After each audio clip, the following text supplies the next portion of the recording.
Vamos a continuar con nuestra actividad lúdica.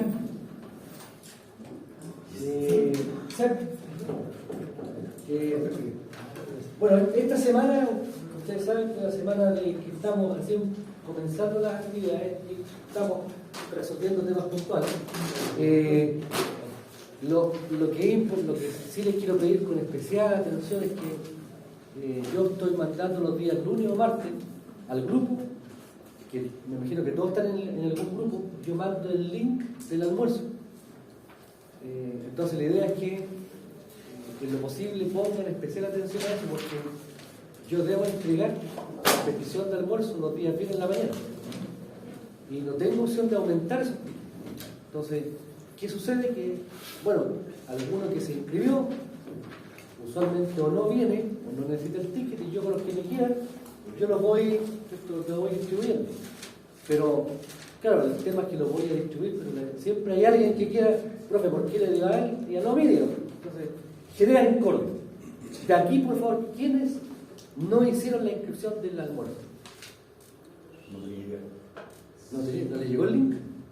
¿Pero por qué no? ¿No están en la traducción? No, que me inscribí en el grupo de perdón. ¿Ah? Me inscribí en el grupo de perdón. Esperen. Hagamos el tiro. Entonces, 2020... Elija 2022, 2023. ¿Cuál le gusta más? ¿Quién? Ya, el 2023. Usted está aquí está el grupo 23. 23. Entonces allí lo voy a colocar. Entonces, claro, tiene que estar en... Ya. Deme su nombre. Genaro. Delgado. ¡Oh! Chuta, no me diga. Me comprometen. Añadir. Ahí lo acabo de incluir. Entonces, para que le va a llegar todo lo... Claro, que es importante que... ¿Usted está en un grupo? Sí, ¿Y el link le llegó? 22, 23, 24. Sí, tengo la película. ¿Ah? Sí, lo que pasa es que no me inscribí porque no pensé que iba a viajar. Pero solamente por eso, pero sí me llegó el link. Ya, perfecto. Entonces, por favor, ahí. Uno. Ahí, con todo cariño. Con todo cariño.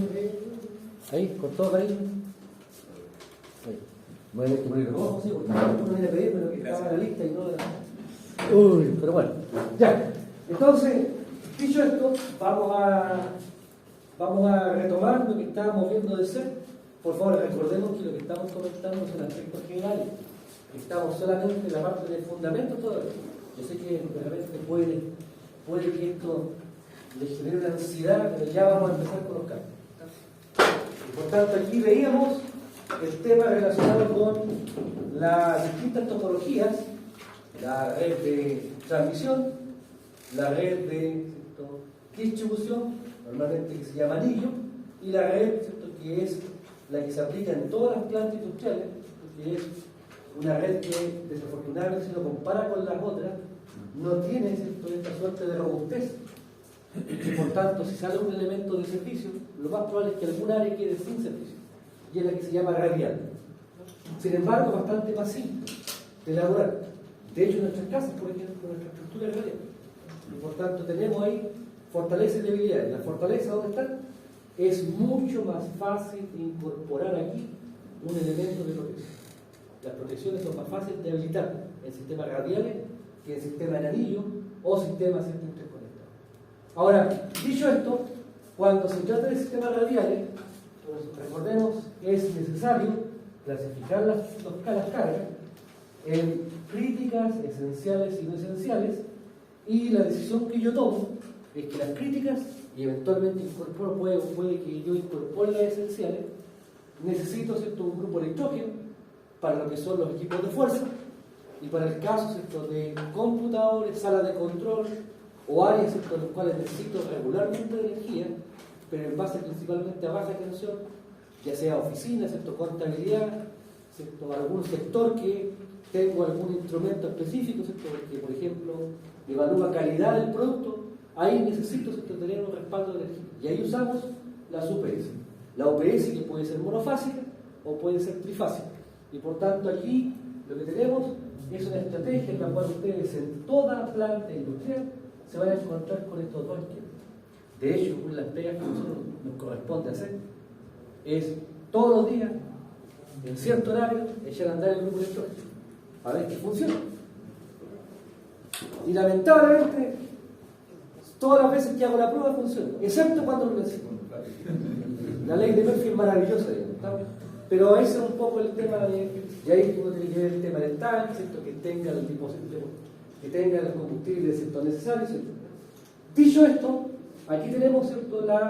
Hasta aquí la mirada conceptual respecto, ¿cierto? De el lenguaje de nuestra especie. Ahora pasamos a la segunda parte. Ya empezamos, ¿cierto? A disfrutar de las metodologías numéricas tendientes a evaluar, a hacer un diagnóstico de la operación de un sistema eléctrico de potencia. En ese contexto, la variable más importante desde el punto de vista de cálculo, de hecho ya la habíamos ocupado, es la definición de potencia. La potencia, el S, raíz de 3, B por I. Si trabajo con módulos, aquí esta será la corriente de línea, el voltaje línea, y aquí tengo la raíz de 3. Pero si ahora el voltaje es un fasor, módulo fase, la corriente es un fasor, módulo fase, que sería este caso, ya necesariamente no basta con trabajar con las magnitudes, debemos trabajar también con los ángulos. Y en ese contexto la definición de potencia, que es una relación escalar, módulo, se transforma en una relación compleja. Y hablamos de la potencia compleja. Y ahí arriba le pongo el puntito. Por favor, con potencia compleja, entendiendo que será un elemento que tendrá una componente real e imaginaria, o tendrá un módulo y una fase. En ese contexto, cuando trabajo con los fasores, el voltaje se mantiene, pero la corriente queda conjugada. Y queda conjugada básicamente para ser coherente con el ángulo de la potencia. Si yo, fíjense, desarrollo, reemplazo el voltaje como polar, corriente como polar, me queda raíz de 3. Para multiplicar dos polares, multiplico los módulos, raíz de 3 B por I. Para multiplicar dos polares, sumo las fases. Como aquí la corriente está conjugada, la fase de la corriente cambia de sentido, de signo, y por tanto me queda que el ángulo de la potencia es la diferencia angular entre el ángulo del voltaje y el ángulo de la corriente. Y esa diferencia angular es lo que nosotros conocemos como el ángulo phi del factor de potencia. Por tanto, ¿qué es el ángulo phi del factor de potencia? La diferencia angular entre el fasor de voltaje y el fasor de corriente. Dicho esto, me queda entonces la componentes del módulo y me queda el ángulo. Y por tanto, aquí hablamos de la potencia compleja en la forma polar. Por tanto, la potencia en la forma polar. ¿Para qué nos sirve? ¿Por qué nos interesa a nosotros? Porque el ángulo de la potencia coincide con el factor de potencia. Por tanto, ¿cuánto es el coseno de phi? El coseno de este, directamente. Esta es la forma polar. Ahora bien, yo quiero pasar de la forma polar a la forma rectangular. Entonces, si ustedes en su calculadora toman un polar, 2 ángulo 30, y le pasan polar rectangular, lo que hace la calculadora dentro es esto. La parte real, m por coseno del ángulo. La parte imaginaria, m por el seno del ángulo. Esto es lo que uno desarrolla normalmente. Esa es la relación que hablo. En consecuencia, si yo tomo esta relación y la aplico acá, me queda entonces que el módulo de la potencia, raíz de 3 B por I, por coseno de phi, más J, el módulo, raíz de 3 B por I, por el seno de phi. Esto que está acá, si ustedes se dan cuenta, no tiene J, es la parte real de este valor complejo. La parte real resulta ser P, potencia P. Lo que tiene J es la parte imaginaria, este término, que se transforma, o que nosotros lo conocemos como la potencia real. Por tanto, de acuerdo a esto, ¿cómo podemos calcular la potencia activa? Sacando la parte real del S. ¿Cómo calculamos la potencia reactiva? Sacando la parte imaginaria del S.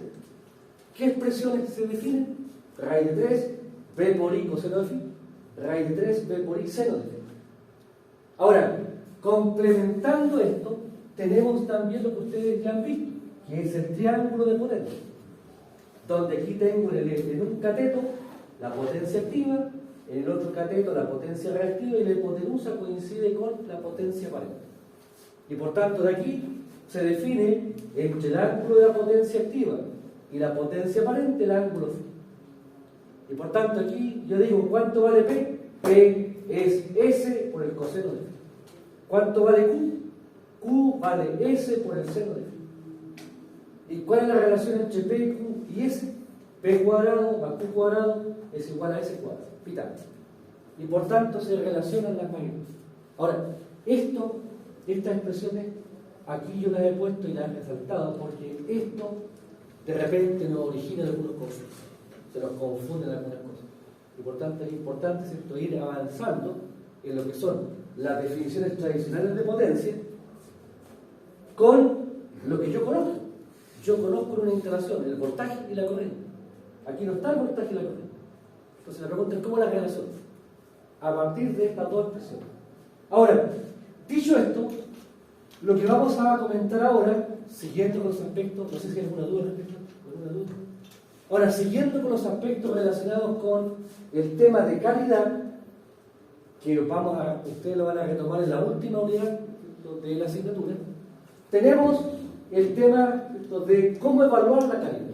Y para evaluar la calidad de la energía eléctrica, disculpe el anterior, sí. Usted dijo una definición del ángulo phi. Dijo la palabra, ¿es una relación o es una suma o resta entre el ángulo del voltaje y la corriente? Pero el término dijo, ¿es la relación entre los dos o una diferencia entre los dos? Claro, el ángulo phi está relacionado con el ángulo del voltaje y el ángulo de la corriente. Ahora, ¿cómo se relacionan? A través de una diferencia. Pero por favor, aquí hay que ser cuidadoso. Porque estas diferencias, si el ángulo de la corriente es negativo, se suman. Claro. Entonces, esos signos, más o menos, son los que nos incorren de ver. Por eso hay que ser cuidadosos. Después voy a hacer algún ejemplo para que ustedes lo vean. ¿Sí? ¿Se entiende? Sí. Ahora, tenemos en consecuencia, desde la mirada de la red, de un sistema eléctrico de potencia, tenemos el concepto de calidad. Ahora, ¿cómo se mide la calidad de la energía eléctrica? Básicamente aquí tenemos calidad del producto,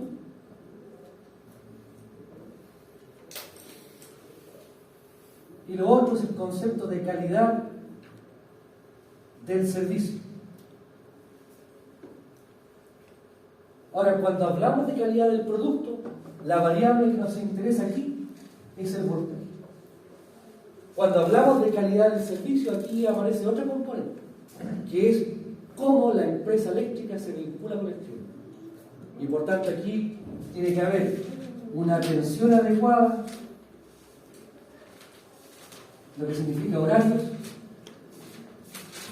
debe haber, ¿cierto?, una boleta clara, debe existir un mecanismo en el cual yo como cliente me relacione con la empresa para poder hacer un reclamo.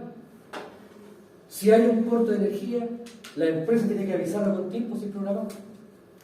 Si es un corte de energía completamente inesperado, no previsto, entonces la empresa tiene que ser capaz de informar cuál es el tiempo de reposición esperado. Es decir, tenemos acá aspectos de vinculación y otros aspectos técnicos. Ahora, cuando nosotros hablamos del voltaje, tenemos que hablar de una referencia. Hablamos de un patrón. Y en ese contexto del patrón, nosotros tenemos como referencia una tensión alterna.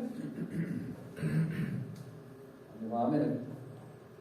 Aquí tengo el voltaje, la señal, y por tanto aquí se define el valor máximo positivo, valor máximo negativo,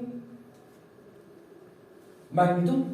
Después establecemos la otra variable, el periodo T. Y después la otra variable que identificamos acá es la forma de onda.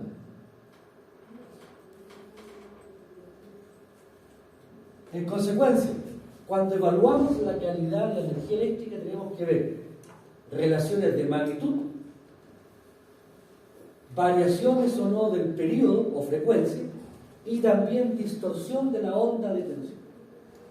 Con esto se establece entonces que hablar de periodo es lo mismo que hablar de la frecuencia. Recordemos que la frecuencia es 1 partido por T.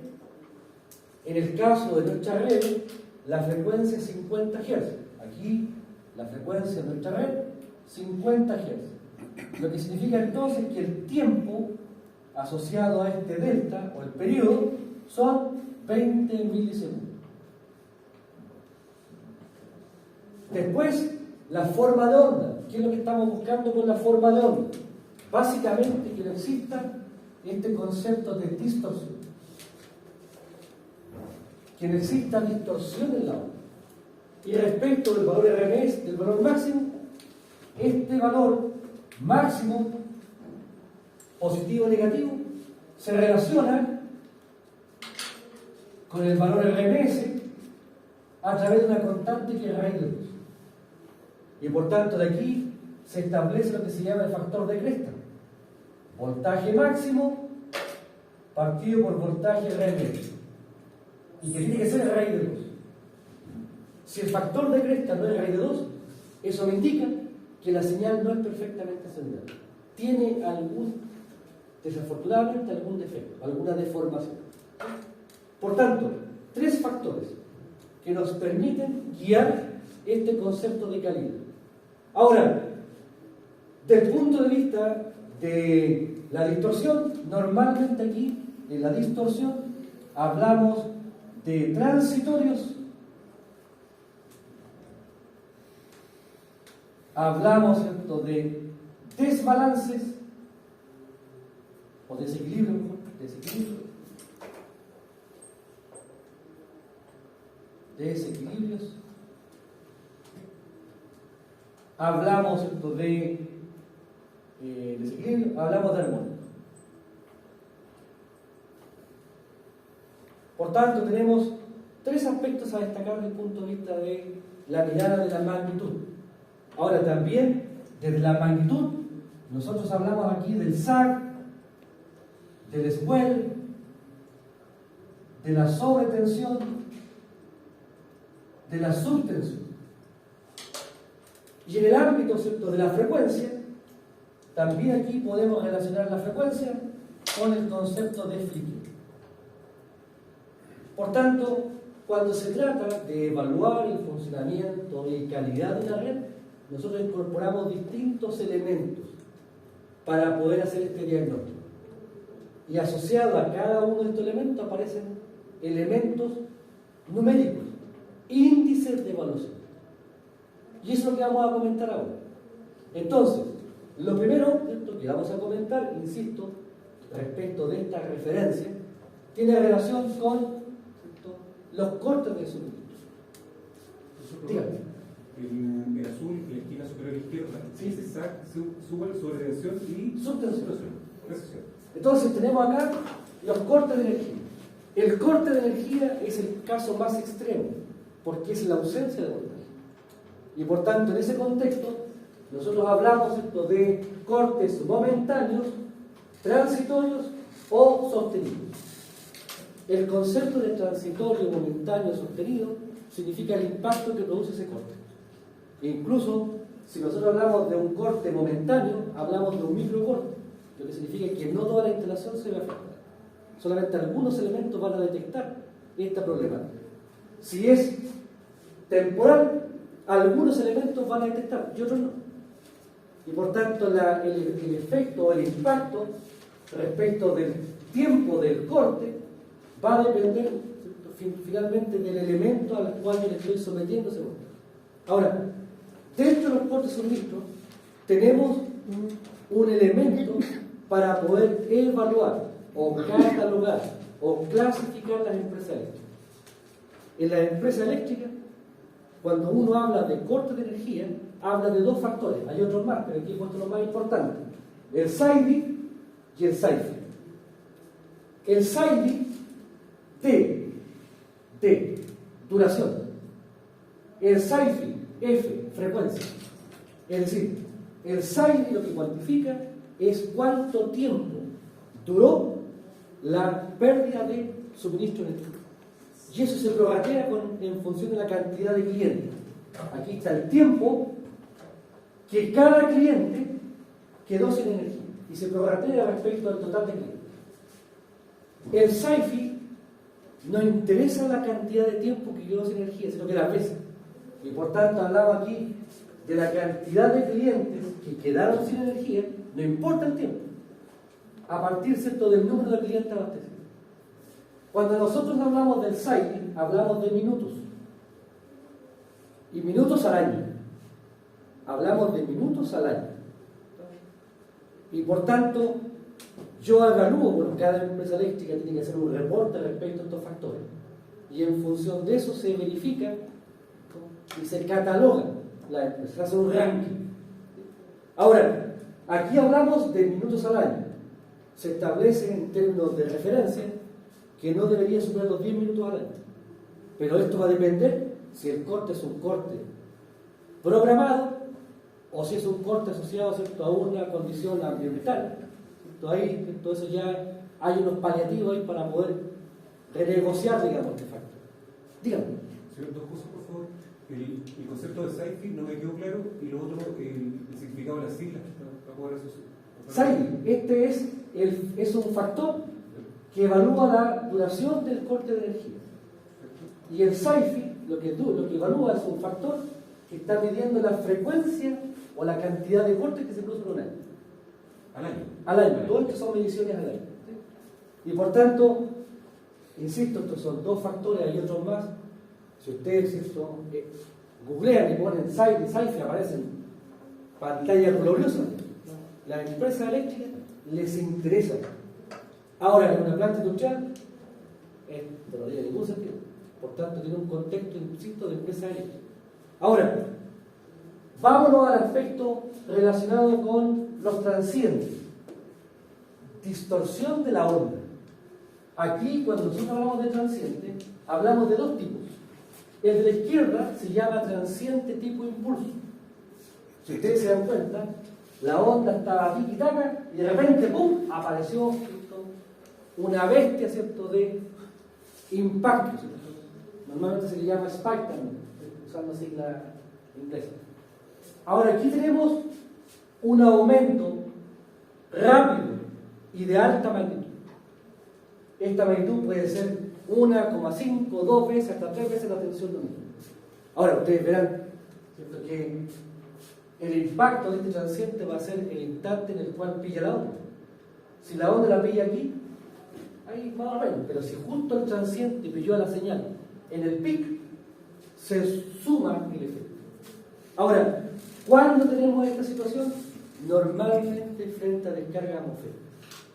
Cuando hay descarga atmosférica, se produce un efecto transitorio tipo impulso, que lo vamos a comentar después. Ahora, otro aspecto tiene relación con una distorsión que se llama atenuada. Tenemos aquí, fíjense, un transiente que perdura más allá de un cuarto de ciclo. Normalmente perdura medio ciclo.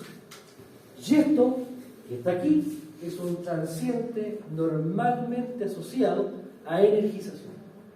Cada vez que yo energizo una instalación, cada vez que yo andar un motor, cada vez que yo andar un banco condensadores, o bien, cuando lo saco de servicio, saco un motor, saco un transformador, se produce un transiente. Y por tanto acá, estos transientes están asociados principalmente a conexión y desconexión de equipo. De hecho, nosotros como eléctricos, lo que nunca queremos, sabemos que el momento más tenso de una operación en una planta es cuando yo energizo o desenergizo un equipo. Y por tanto aquí tenemos una mirada distinta. Ahora, ¿se puede controlar esto? No se puede controlar. Yo no puedo controlar que caiga una descarga atmosférica. No tengo sanción. Yo no puedo controlar el que arranque o no arranque un motor porque son condiciones de proceso. ¿Qué debo hacer entonces? Me preparo para ello. ¿Cómo nos preparamos en este caso? Para el caso de transientes, en el caso de los transientes, nosotros nos preparamos con dos elementos para rayos, para el caso de los para el caso, ¿cierto?, de los transientes tipo impulso, y para los transientes de maniobra nos preocupamos de usar arrestes. Son dos elementos que van a estar permanentemente instalados en nuestra vida. Ahora, es verdad, aquí se produce una psicosis que origina ¿qué cosa? Que yo empiece a poner pararrayos y arrestes donde pueda, donde las lucas me den. Y muchas veces están instalados sin que uno se entere. Entonces acá tenemos dos elementos que nos permiten, por favor, no evitar eso. Lo que nos permite es reducir el aumento o la subida de tensión. Estos dispositivos, si ustedes recuerdan el tema de la electrónica, es como un diodo Zener. Por favor, manteniendo la proporción. Un diodo Zener es un diodo que a un cierto nivel de voltaje lo mantiene constante. No permite que suba. Y por tanto, tenemos acá, en este caso, transientes. Solución. Ahora, si no actúo sobre el transiente, si no reduzco este fenómeno, corre el riesgo de que voy a someter al aislamiento a un aumento de voltaje. El aislamiento, desafortunadamente, es susceptible a variaciones de voltaje. Y por tanto, si yo no hago nada, este tema, ¿cierto?, que iba a estar haciendo, ir socavando sistemáticamente el aislamiento hasta que llegue un instante en que ya el elemento no va a ser capaz de aguantar y se pasa.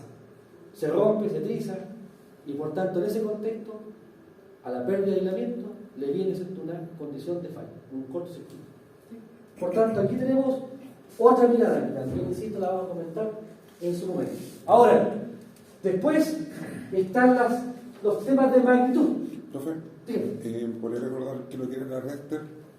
Arrester, es lo mismo. El pararrayo y el arrester es un dispositivo que permite limitar la tensión. Es decir, si yo tengo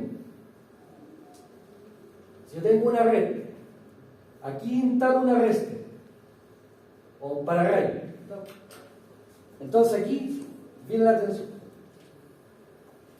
aquí está la tensión, ahí, y aquí está el pic. ¿Sí? Por tanto, cuando paso por el arrester, yo tengo la misma tensión y este es el pic, con la diferencia que el pic está.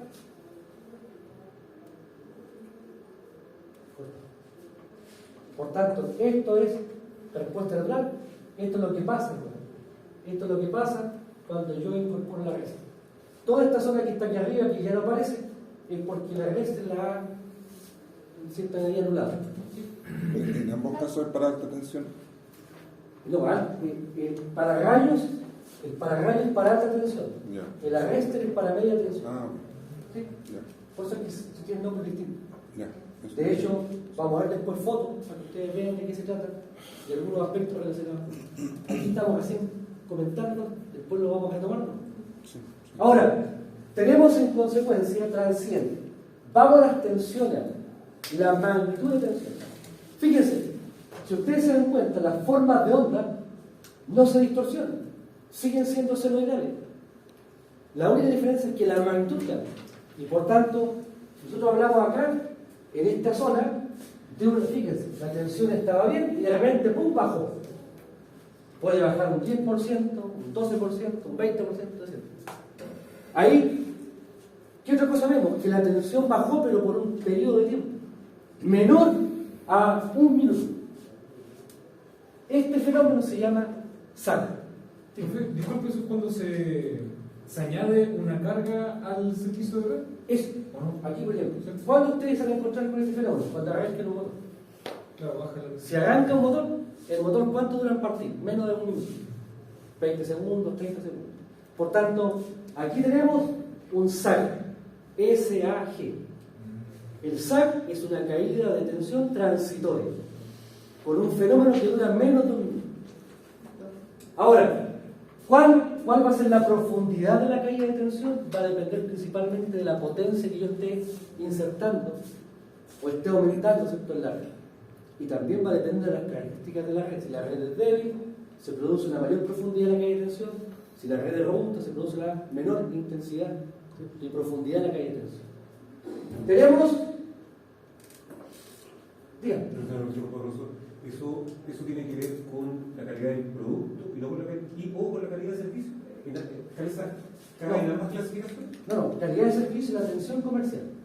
Esto es atención comercial. Perfecto. Cuando nosotros hablamos de temas técnicos, hablamos normalmente de calidad del producto. Y el producto es voltaje. ¿Sí? Ahora, fíjense, aquí tenemos el fenómeno de SAC, caída de tensión.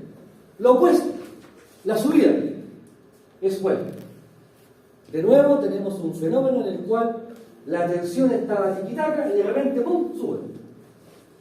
Pero dura un tiempo y después retorna a su condición normal. Normalmente este fenómeno de Swell está asociado a liberación de carga. Cada vez que yo boto una carga importante, un bloque de potencia importante, la red, mientras se está acomodando a esa nueva condición, levanta voltaje. Ahora, pero aquí también estamos hablando de un fenómeno que dura menos de un minuto. Ahora la pregunta es, si la caída de tensión dura más de un minuto, o la subida de tensión dura más de un minuto. Aquí hablamos ya de, en la subida, si dura más de un minuto, hablamos de un sobrevoltaje. Y cuando yo tengo una bajada que dura más de un minuto, hablamos de una subtensión o subvoltaje. Aquí estamos hablando de una subida sostenida. ¿Cuándo se produce eso? Cuando instalamos un banco de condensadores más grande del que se necesita. Si yo meto más reactivo de lo que se necesita, ¿qué experimento yo en la red? Que la tensión sube. Ahora, aquí, en el caso de la subtensión, ¿qué es lo que estamos viendo? Cuando yo le meto carga, una carga que en la red no es capaz de sostener. El voltaje, disculpe la palabra, se chupa. Y por tanto aquí tenemos 4 situaciones que, insisto, están relacionadas únicamente con la subida o bajada de tensión dentro de un contexto de intervalo de tiempo. Ahora, nosotros, dentro del contexto del análisis, tratamos de llevar esto a un índice que permita cuantificar la profundidad del problema. Y en ese contexto, nosotros hablamos de lo que se llama la regulación de voltaje. La regulación de voltaje lo que nos permite es cuantificar la subida o la bajada. Fíjense, en el caso de el SAC, el voltaje, ¿qué pasó con el voltaje? Bajó. Aquí fíjense, tengo voltaje en vacío menos voltaje en carga. El voltaje en vacío es el nominal, el de arriba. Y el en carga es durante el fenómeno. Por tanto, este voltaje de vacío es mayor que el voltaje de carga. Por tanto, este cociente me da, perdón, esta recta me da positivo. Positiva, ¿sí? La regulación es positiva cuando la tensión baja. Eso genera una suerte de... Uno tiende a pensar que cuando algo es negativo es porque baja, o positivo porque sube. Entonces aquí tenemos un tema. Ahora, este es un valor porcentual. Y para que sea porcentual se divide por el voltaje en carga. Ahora, la norma establece rango. Se dice, ¿cierto?, que una red es sana cuando esta regulación de voltaje está por debajo del 3%. Pero la norma permite que en el punto más extremo sea un 5%. Al final del alimentador. Ahora bien, también, fíjense en el caso de el Swell. Este es el voltaje normal. Y este es el voltaje que aparece mayor. El voltaje en la condición es mayor que este. Por tanto, esto me da negativo. Por tanto, si la regulación es negativa, significa que la tensión está subiendo. Y también aquí, nuevamente, estamos trabajando, ¿cierto?, con rangos que son, cuando nosotros hablamos de regulación de tensión, porcentaje de regulación de voltaje, hablamos de más menos 3% o hablamos de más menos 5%. Puede subir o puede bajar. Cuando es positiva, ¿a qué me debo referir? Baja de volumen. Cuando es negativa, ¿a qué me refiero? Subida de volumen. Por tanto, aquí hay una relación inversa a la que uno, como sentido común, trataría de interpretar. Por tanto, si la regulación es negativa, ¿quién está indicando eso? Que la tensión está levantando. Respecto a la norma. ¿Sí? Ahora, dicho esto, tenemos el tema de flicker o parpadeo. El flicker o parpadeo es un fenómeno que se da principalmente cuando yo tengo cargas intermitentes. Cargas intermitentes que producen esta oscilación a baja frecuencia de la tensión. Ejemplo típico, ¿cierto? Yo tengo mi casa y al lado se instala un vecino que empieza a soldar. Lo que estoy haciendo ahí es un lindo cohete a la hora, ¿cierto?, de producir, ¿cierto?, esta transformación y generar, digamos, esta soldadura. Esa condición hace que la red empiece a zapatear. ¿Sí? No, profe, no le escuché bien el ejemplo. O sea, derechamente no escuché que no le escuché que dijo, disculpe, el ejemplo. No, si yo tengo mi casa y al lado hay una persona, un vecino, que le gusta soldar. Soldar. Esa condición es una condición que origina potencialmente esta interrupción. Ahora, antiguamente, cuando las redes eran más débiles, un vecino que no estaba muy cerca de la instalación y empezaba a hacer el trabajo, yo veía que la tele empezaba a zigzaguear, no había problemas, incluso la tensión. Por tanto, aquí tenemos un fenómeno que en baja tensión, afortunadamente ahora ya está prácticamente remitiendo. ¿Dónde podemos encontrar este fenómeno con más insistencia? Básicamente en alta tensión.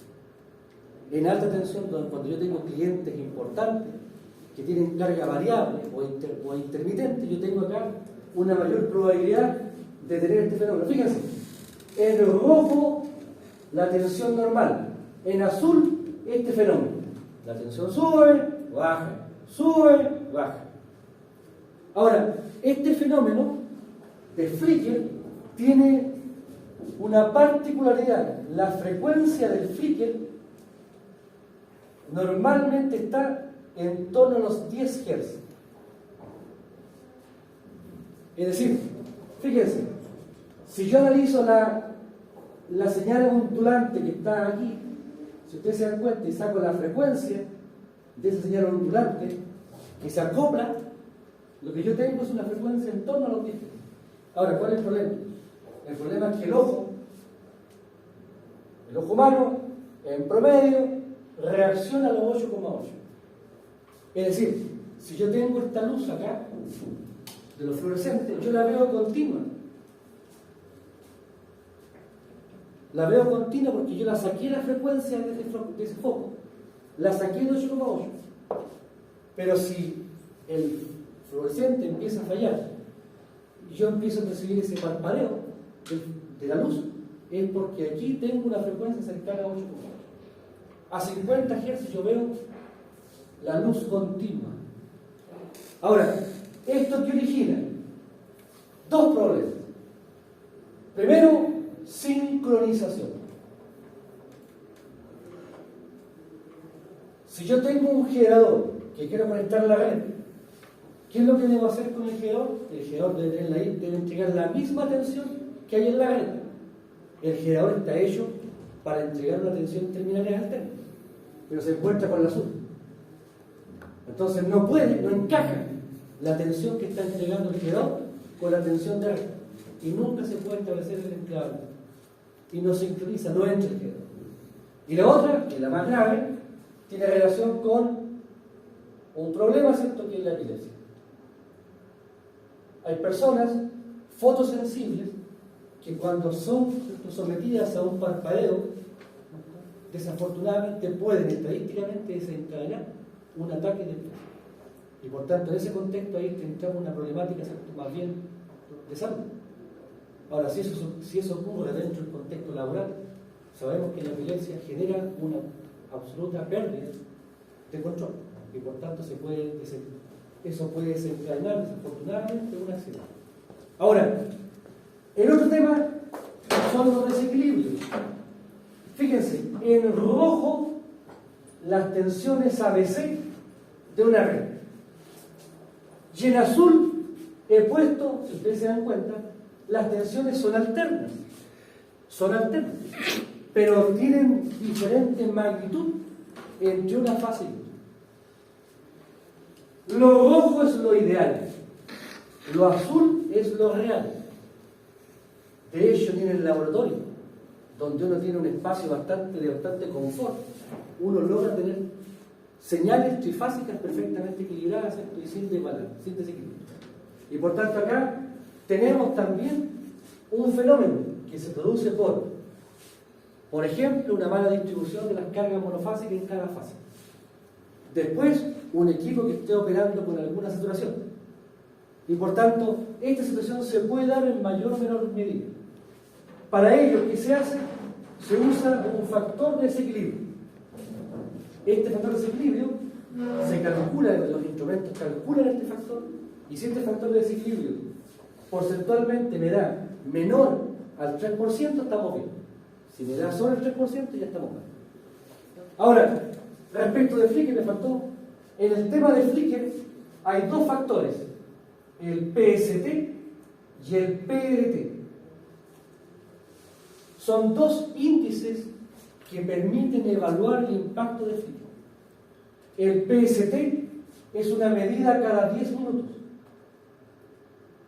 Cada 10 minutos yo calculo el PST, lo calculo, porque se calcula a través de expresiones relativamente complejas. ¿Y esto quién lo hace? Un Flicker mismo. Hay un instrumento específico, ¿cierto?, para poder calcular este fenómeno. Ahora, hay analizadores industriales que también lo incorporan, esta funcionalidad. Por tanto, cada 10 minutos calculo este factor, el PST. El PLT se evalúa cada 2 horas. Por tanto, aquí, el PLT, ¿qué es lo que hace a la bestia? Toma los últimos 12 PST y saca un valor. ¿Se mide? Se calcula. ¿O se calcula? Se calcula. El instrumento toma la señal de voltaje, le aplica unos filtros, le hace un arreglo y aplica un cálculo. Y ese cálculo genera, ¿cierto?, una expresión matemática del PST y una expresión matemática del PLT. Yo los invito, por favor, si ustedes están interesados en este tema, entren, pongan PST, aparece una raíz, la raíz, ¿cierto?, de unos factores, ¿cierto?, en función de valores estadísticos. La probabilidad, ¿cierto? P es la P viene de probabilidad. Probabilidad de corto tiempo, probabilidad de largo tiempo, de que se produzcan estos factores. Ahora, para nosotros, ¿qué es importante aquí? Que ambos tienen que ser menor que 0,8. Uno a todo reventar, a toda chasca uno. Por tanto, yo no tengo pituitaria idea de Flicker, pero uso el instrumento. El instrumento me da que el PST 0,5, que el PLT 0,8. Bien, estamos bien. Pero si uno de estos valores me da por arriba de 1, ya está indicando el instrumento de que hay una problemática, ¿cierto?, de variación de voltaje asociada a este fenómeno. ¿Sí?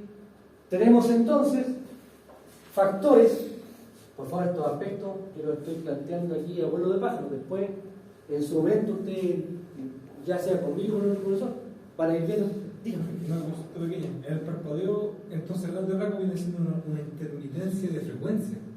Es, claro, la señal, fíjate, la señal principal sigue siendo de 50. Sí, sí. Pero la ondulante que origina, esa ondulante es la que nosotros nos compete. Y esa ondulante es la que nos permite a nosotros ver el Flicker, porque vemos una luz intermitente. La señal sigue siendo alterna, pero a esa alterna de 50 Hz se le agrega una señal normalmente en torno a 10 Hz, y esa es la que podemos nosotros percibir. Entonces aquí tenemos dos situaciones. Profesor, ese Flicker que usted mencionó que se podía producir por el vecino soldando en el caso del ejemplo. Carga intermitente. Carga intermitente. El arranque de motores cuando hay bombas con caudal variable que entran, salen, ¿eso produce Flicker? En baja tensión normalmente la probabilidad que yo tenga flicker es baja, porque la relación que hay entre la potencia de esa bomba y la potencia de la instalación hace que ese fenómeno, ¿cierto?, la instalación lo pueda recibir sin problema. Ahora, si la red es débil, ahí sí podría presentar. Y lo otro, así como dio el ejemplo del vecino soldando, ¿qué podría ser un ejemplo cotidiano de la causa de un desequilibrio? Acá.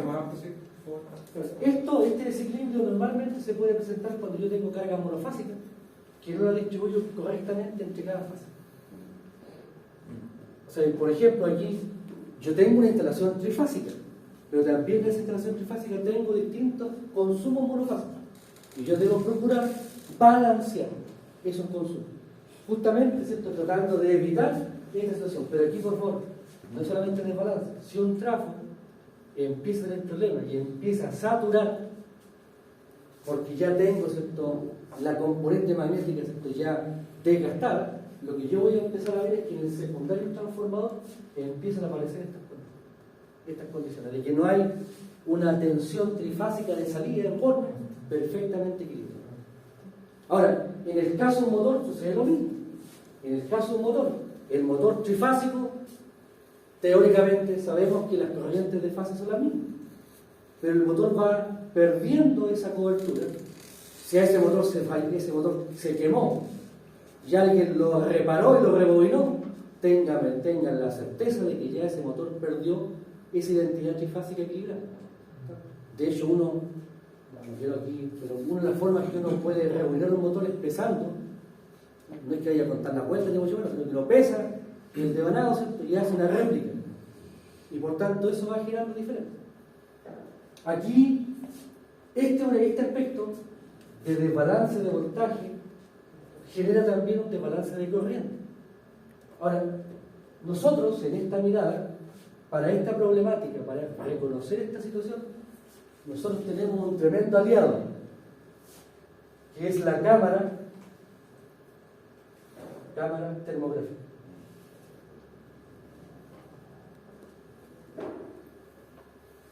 Esto mide temperatura, no mide desbalance nada. Pero si yo tengo una red, una instalación que empieza a presentar desbalance de voltaje, eso va a ir acompañado de desbalance de corriente. ¿Eso qué va a significar? Que una fase se va a empezar a cargar más que la otra. Y esa fase, al cargarse más, al tener más amperes, va a originar un aumento de temperatura. Y por tanto, la cámara termográfica me permite identificar puntos calientes. Y esos puntos calientes son el resultado de un desbalance. Entonces aquí tenemos nosotros, siempre hay elementos que nos pueden apoyar en el diagnóstico. ¿Sí? La cámara termográfica tendría que sacar la fotografía de los bornes del motor para saber. En todo punto, en los terminales del motor, por ejemplo, o en la llegada de la parte inferior del interruptor. Okay. Todos los puntos de unión son puntos, ¿cierto?, que son de interés para efectos de evaluar técnicamente la operación eléctrica de la red. ¿Sí? Y por tanto, esto para nosotros ahora es un elemento esencial dentro de lo que es diagnóstico de instalación. Y yo debería ir generando, ¿cierto?, una suerte de regularidad. O sea, al menos una vez al mes hacer una pasada, digamos, por distintos puntos. Porque con eso yo estoy evitando no solamente el daño al equipo, sino que también la pérdida de operación. Entonces ahí hay un tema ahí de ser un poco más predictivo. Sí, creo que usted antes mencionó que en los desequilibrios la idea es que no haya una diferencia de un 5% a la... El 3%. Perdón, el 3% de la... O sea, aquí lo que estamos diciendo es que el desequilibrio es algo real. Sí. No podemos dar por la vida pensando que todo es equilibrado.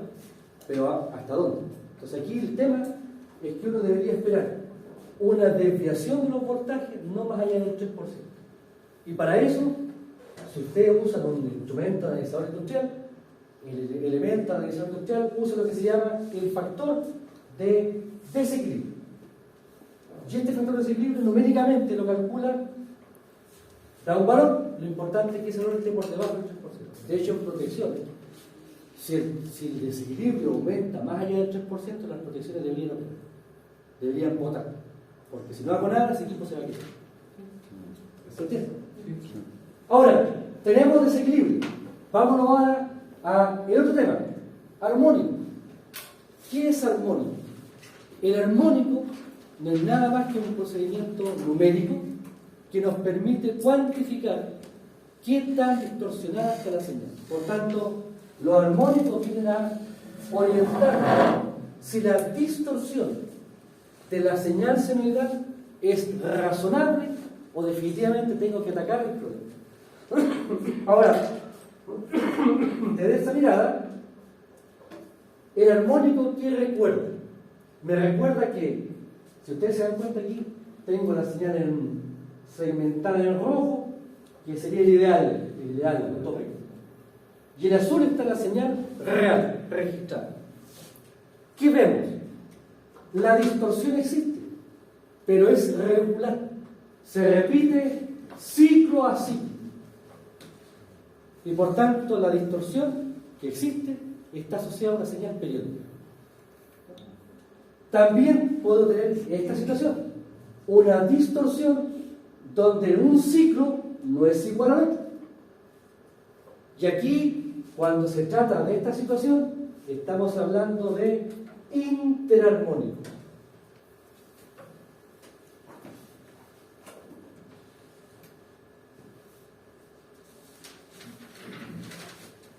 ¿Por qué hacemos la diferencia? Fíjense, en el tema de los armónicos, cuando hablamos de armónicos, hablamos del orden armónico, del orden o del número de la componente. El orden es un valor entero, múltiplo de la frecuencia de la red.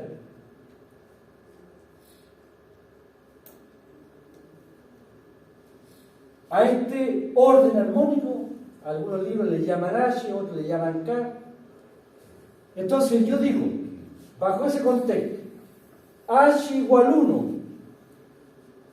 significa que estamos hablando de una señal cuya frecuencia es 1 por 50 y me da 50 Hz. Por tanto, cuando hablo de la componente 1, estoy hablando de la componente 50 Hz, la normal. A esta componente se le llama la componente fundamental.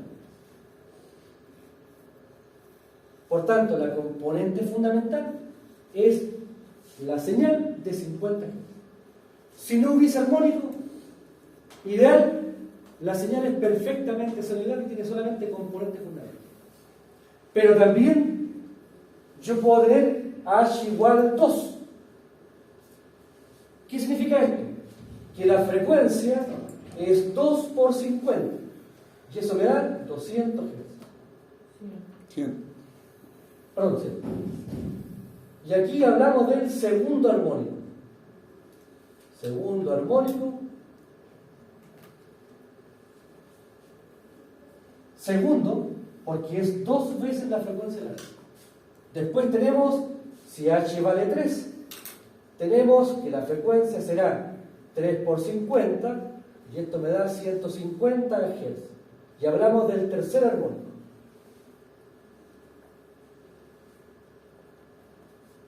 El armónico es una señal alterna cuya frecuencia es un múltiplo entero de la frecuencia de la red. La cuarta armónica, la quinta armónica, la séptima armónica y así se va. Ahora, tenemos en consecuencia que desde la mirada de los armónicos siempre es un valor entero. Entero. Interarmónico. Interarmónico.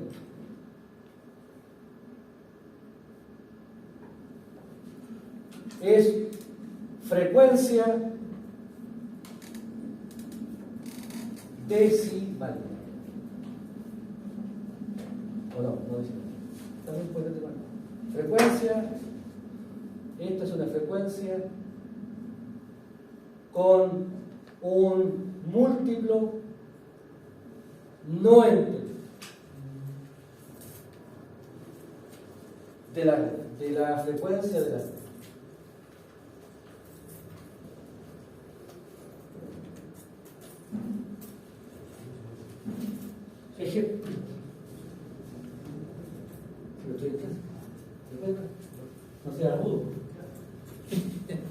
Ahora, ¿eso qué significa? Profesor, Dígame. disculpe, que dice valor entero múltiplo de la frecuencia De la red. Ah, de la red. De la red. Aquí, frecuencia con un múltiplo no entero. Ejemplo, la frecuencia de 125 Hz. ¿Cuál sería el factor, el orden de este interarmónico?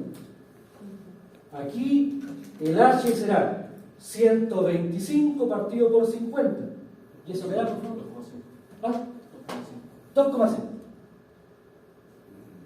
Es un factor no entero. Por tanto, si la red presenta interarmónico, lo que tenemos es que son frecuencias que no son múltiplo entero de la red. Ahora, se dan situaciones efectivamente donde aparece este fenómeno. ¿Dónde hay interarmónico? En el flicker. El flicker está asociado a la presencia de un interarmónico, porque hablamos de una frecuencia de 10 Hz en promedio. Tenemos en consecuencia situaciones distintas. Ahora, es verdad, en el ámbito de las redes eléctricas, si yo hablo de estas dos componentes, la más regular es esta. Los armónicos son, en términos de probabilidad, los que siempre van a estar. Y ¿Qué dice aquí, en la azul, profesor? díganme, ¿Qué dice ahí en la parte azul? frecuencia por un múltiplo no entero de la frecuencia de la red. Ejemplo este. Díganme. Profesor, en el dibujo, cuando usted mencionó los interarmónicos, dijo que no eran. No hay periodicidad. No hay periodicidad. Claro. Pero los números ahí me dicen que sí hay la periodicidad, que el entero que calculamos es 2,5. Sí. Y si ese 2,5 se va proyectando en el tiempo. Claro, lo que está diciendo es que la señal que tiene, ¿cierto?, en términos de frecuencia, no se repite sobre la base de los 50 Hz. Es decir, lo que yo. O sea, Sí, para esperar. Bien. Aquí tenemos una señal, la que está en azul, es una señal distorsionada. ¿Sí? En azul. Ahora yo estoy pensando que esta señal azul se repite per secula, ¿cierto?, de forma regular. Es periódico. ¿Por qué es periódico? Porque la señal distorsionada calza perfectamente en un ciclo. Y si yo la repito en otro ciclo, es la misma. ¿Estamos? Por eso que hablo de armónico, porque la señal distorsionada calza justo ciclo a ciclo. Pero la señal interarmónico, Respecto a la fundamental. en los interarmónicos, o lamentablemente no calza en los 50 Hz. Pero sí es periódico. Es periódico, no, tampoco es periódico. Tampoco. No cumple ninguna condición. Es completamente aleatorio. Arbitrario. De hecho, puede aparecer, desaparecer y aparecer de nuevo. Por eso es que aquí entramos en un juego un poquito más ingrato desde el punto de vista matemático. Entonces aquí, cuando yo tengo señales que son periódicas, aquí yo puedo aplicar Fourier. Lo cual es un motivo de profunda legalidad, porque puedo llevar esto a una matemática. Aquí, la verdad es que sí puedo usar Fourier, la verdad, digamos. Pero un Fourier modificado. Matemática gloriosa. Pero Fourier no bueno, es que Fourier se aplica, o sea, tenía que ser, ese concepto de Fourier se aplica cuando la señal es periódica, sí. Claro, entonces cuando apareció este fenómeno, se trabajó sobre la base del mismo método de Fourier, pero haciéndole corrección. Entonces la idea es aprovechar lo mismo que ya uno conoce, con alguna alternativa, para poder incorporarse y matematizar. ¿Sí? Pero nosotros, en realidad, lo que me interesa es que ustedes conozcan esto, sepan de qué se trata. Serían datos aproximados, profesor, porque cuando son los interarmónicos está dentro de un periodo, pero a veces desaparecen. Claro. Entonces serían datos aproximados. No, aquí el tema es que cuando yo trabajo en interarmónico, supuestamente yo debería conocer la señal. La debería conocer, haberla registrado, haberla guardado, y sobre esa señal actúo, con ese medio. ¿Permanente? ¿Ah? ¿Como un rayo permanente? Yo tomo, claro, aquí fíjate, yo analizo, puedo analizar un ciclo, 2 ciclos, 3 ciclos. Entonces lo que yo hago es evaluar la evolución de la frecuencia no entera de la red. O sea, matemáticamente aquí es más complejo, ¿sí? Ahora, dentro de la mirada de una instalación industrial, lo más frecuente, incluso de distribución, incluso de transmisión, lo más frecuente son los armónicos. O sea, la probabilidad de presencia de armónicos es mucho mayor. Esto es una situación bastante más atípica, pero no la descarto, se puede dar. Ahora, tenemos entonces, desde la mirada, ¿cierto?, de esta suerte de señal periódica distorsionada, la herramienta Fourier. Nos abrazamos a Fourier. Y en Fourier hablamos de la fundamental, de la segunda, de la tercera, de la cuarta, que son las componentes armónicas. En ese contexto, nosotros hablamos entonces de armónicos de voltaje y hablamos de armónicos de corriente.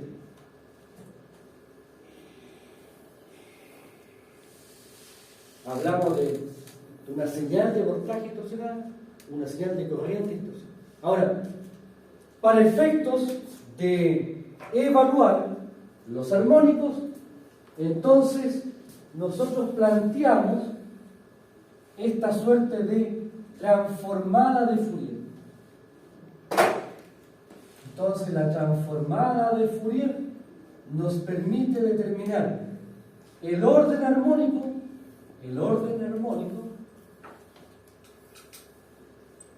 es decir, qué frecuencia está presente, y después también nos da la magnitud de la armónica. Dos cosas que necesitamos saber: cuál frecuencia está presente y cuál es su magnitud. Ahora, para efectos de indicar esto, fíjense, aquí tengo, por ejemplo, la señal azul distorsionada. ¿Qué es lo que hacemos con la herramienta de Fourier? Tomamos la señal azul y la descomponemos a partir de la matemática de Fourier. En este caso, para efectos, por ejemplo, aquí tomamos referencia a los instrumentos. Los instrumentos de calidad de energía, normalmente, ¿qué nos dan? Dos espectros, o dos códigos de barra, o dos dibujos de barra. Uno es el de magnitud, y el otro es el orden. Por tanto, ¿qué veo acá?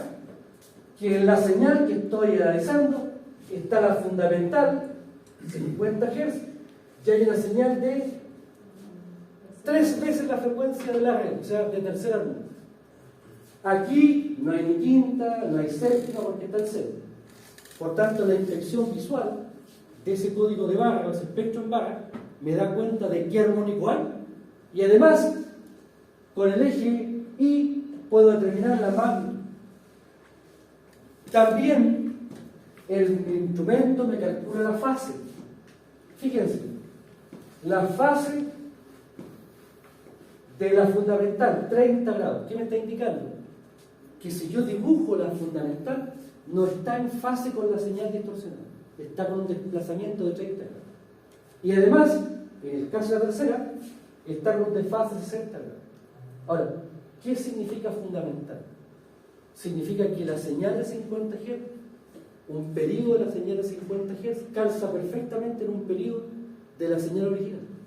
Fíjense, aquí está la negra, la fundamental, ¿cierto?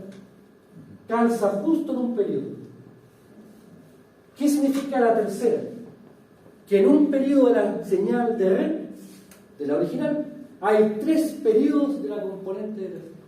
Y aquí la he puesto con verde. Quizás no es el mejor color, pero aquí está, ¿eh? Fíjense, aquí tengo un ciclo. Aquí tengo un ciclo. La verde, ¿cuántos ciclos tiene? 1, 2, 3. Tercera armónica. Por tanto, ¿qué es la tercera armónica en este caso? Es una señal alterna que calza perfectamente en la señal original con 3 ciclos. Y por tanto, tenemos aquí la posibilidad de evaluar. Por tanto, yo, ¿cuándo puedo decir que a pie junto la señal es perfectamente sanidad? cuando no hay armónico. Ahora, otro aspecto, ¿cuándo yo puedo decir que hay armónico? Bueno, cuando yo visualizo la onda y veo que no se crea. Entonces acá el tema, y eso es lo que quiero por favor especialmente indicar, los armónicos no existen. Los armónicos no existen. Son el resultado de un procedimiento matemático que se llama transformada de Fourier. Pero hablamos de los armónicos con tanta soltura como si existieran. Entonces, cuando uno va a hacer un análisis armónico, uno ¿qué tiene que decir? Voy a calcular los armónicos. Yo no mido los armónicos. Yo no puedo decir voy a medir los armónicos. Los armónicos no se miden, porque decir medir significa en la práctica reconocer que existen y son el resultado de un procedimiento matemático. Por tanto, aquí calculamos los armónicos. Ahora, a partir del orden y de la magnitud, se establece entonces la tensión fundamental, la segunda armónica de voltaje, la tercera armónica de voltaje, puntito, puntito, puntito, hasta la última. Antiguamente, los equipos analizadores industriales se trabajaba hasta el armónico de orden 50. En tensión y en corriente. La fundamental, la segunda armónica, la tercera armónica, hasta llegar a la número 50. Esto era lo habitual. Ahora, actualmente se ha demostrado, o se está, no demostrado, se está uno dando cuenta que hay armónicos, fíjense, ¿qué frecuencia tenemos acá? Si es 50, el orden 50 será 50 por 50, que es la frecuencia, y esos son 2,5 kHz. ¿Sí? O sea, yo hago un mapeo de 50 a 2500, a 2500. ¿Sí? Bueno, resulta que hay problemas armónicos que están apareciendo en esta zona. Una zona muerta que no se ha evaluado. Y por tanto se están encontrando problemas a los 3000 Hz, 3500 Hz, donde las magnitudes armónicas que uno esperaba que fuesen pequeñas están apareciendo en la zona. Y esto básicamente, ¿por qué? Por los parques eólicos.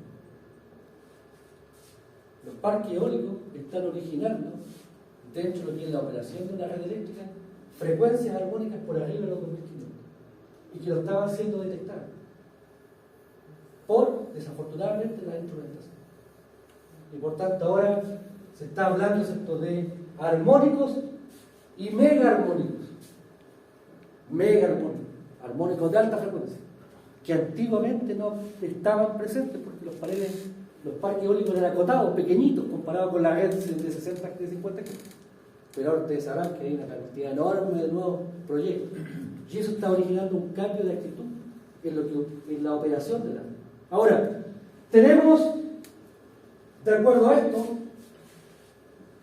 corriente RMS fundamental, voltaje RMS fundamental. A estas corrientes RMS fundamentales le debo agregar la corriente RMS de la segunda armónica, la corriente RMS de la tercera armónica, puntito, puntito, la corriente RMS de la armónica 50. A la fundamental le debo agregar voltaje RMS de la segunda armónica, voltaje RMS de la tercera armónica, puntito, puntito, voltaje RMS de la armónica de orden 50. En consecuencia, cuando hablo de armónicos, hablo de la señal fundamental y hablo de la señal con armónico. Fundamental, 50 Hz, todo lo que está para allá, armónico. Y a partir de esto se define el concepto de corriente o voltaje RMS fundamental y se habla de corriente RMS de los armónicos o voltaje RMS de los armónicos. Y por tanto aquí está, aquí he puesto, compartir con ustedes la expresión La corriente RMS total, ¿qué hace? Contempla la fundamental más los armónicos. Si yo hablara de la corriente RMS lo armónico, solamente lo armónico, no está la fundamental. Y si ustedes se dan cuenta, esta expresión es igual a la de abajo, con la única diferencia de que no está la componente fundamental. Por tanto, hablamos de una corriente RMS fundamental, una corriente RMS lo armónico y una corriente RMS total. Tres conceptos distintos. Ahora, aquí está la expresión a lo bestia, la larga, término por término. Y aquí está la expresión compacta. La raíz de la sumatoria de 1 a H de los armónicos, o aquí de 2, ¿se dan cuenta que aquí parte de 2? Porque no está contemplada la fundamental. A partir de esto, a partir de estas dos definiciones, tenemos entonces que para el caso de la corriente, hablamos del THD de corriente, y aquí hablamos del THD de voltaje. ¿Qué es el THD? Es una medida del peso de los armónicos. Y por tanto, ¿cómo calculamos el THD de corriente? La corriente RMS de los armónicos dividido por la corriente RMS fundamental. Y eso por 100. Y para el caso del voltaje, el voltaje RMS de los armónicos partido por el voltaje RMS fundamental por 100. Si la señal es senoidal, perfecta, no hay armónico. Y por tanto la corriente RMS de los armónicos o el voltaje RMS de los armónicos es 0. Por tanto el THD vale 0. En consecuencia, ¿qué significa que el THD sea 0? Que estamos en presencia de la señal perfectamente senoidal. Si el THD de voltaje de corriente tiene un valor, significa que estamos en presencia de una distorsión. Ahora, ¿qué es lo importante por favor? El THD de voltaje normalmente está por debajo del 3%. Son situaciones muy puntuales, muy acotadas, muy complejas, en las cuales el THD es mayor al 3%. Por tanto, dentro de lo que el tema de los armónicos, el problema no está en la tensión. El problema está en la corriente. El THD de corriente puede ser un 5%, un 10%, un 50%, un 95%. A medida que aumenta, lo que me está diciendo esto es que la señal es alterna, pero claramente no se ve. Ahora, los rangos aceptables de THD llegan a PP al 15%. Hasta un 15% de THD corriente yo puedo aceptar en una instalación. Si empieza a aumentar este valor, ya la cosa se empieza a complejizar. Ahora, desde la mirada de los armónicos, establecemos entonces otro aspecto. Dígame. ¿Duda? ¿Ah? ¿Tiene ahora? ¿Qué? Estamos a la hora. ¿Ya estamos a la hora? Sí. Nos pelamos una papa y chuta. Que no levantamos ni una cazuela con esta clase. Ya, entonces, bueno, seguiremos el. Bueno, vamos, ya, esto va a dar poquito, va a ir aumentando para que no se, quizás se aburra mucho con lo que les digo, pero vamos, lo demás es que hablo muchas cosas. Démosle. ¿Qué hacemos ahora? ¿Nos vamos? A ver, para seguro que todo se ve, no nos vamos. Oh, sí. ¿Alguien le falta que firme la hoja? Por favor. ¿La hoja firme? Bueno, ¿por quién le falta el apunte? ¿Alguien? Apunte. Ya, entonces, por favor, acompáñenme a la oficina para entregarle el apunte. Por favor.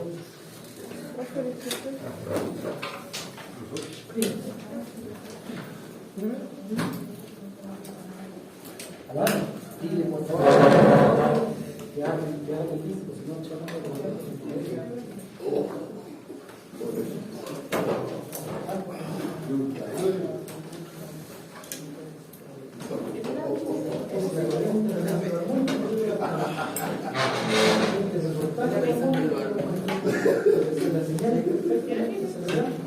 no hay armónica, importante. Pero la distorsión. Ahora,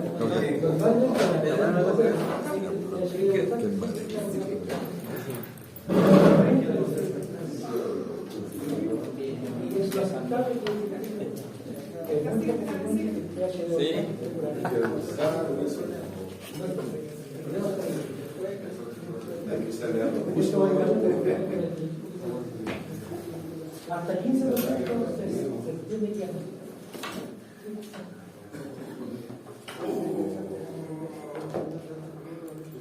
sí, bien, es importante que le vayan dando el contexto.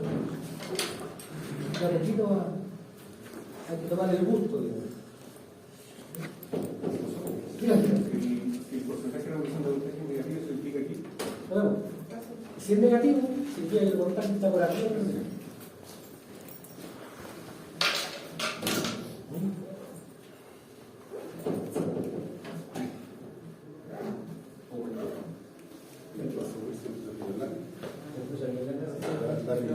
¿Ah?